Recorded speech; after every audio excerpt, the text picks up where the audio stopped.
ప్రజల్లో నుంచి ఒక 20-30 మందిని ఎంచుకొని ఆ 20-30 మంది అంటే ఆ జ్యూరీ వాళ్ళు చెప్తారు ఇతను తప్పుడు చేశాడా లేదా అని.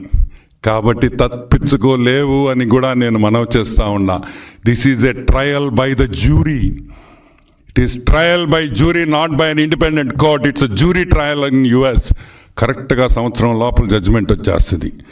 రెడ్డి గారు, మీరు ఎవరెవరు ఇన్వాల్వ్ అయి ఉండారో దీంట్లో అందరు ఇంగ్లీష్ బాగా నేర్చుకోండి. అమెరికా జైల్లో బ్రెడ్ ముక్కలే పెడతారు. మీరు అన్నం తినడం ఆపేయండి. జగన్మోహన్ రెడ్డి, బ్రెడ్ తినడం నేర్చుకో. బ్రెడ్ జామే ఇస్తారు. ఇక్కడ మన జైలులు కాదు నాయన. భారతక్క క్యారియర్లో చేపల పులుసు, మటన్ కర్రీ, బిర్యానీ తెచ్చేదానికి అవన్నీ అమెరికా జైల్లో ఒప్పుకోరు. కాబట్టి ఇప్పటి నుంచే తయారు కావాలి అని కూడా మనవి చేస్తా ఉన్నాం.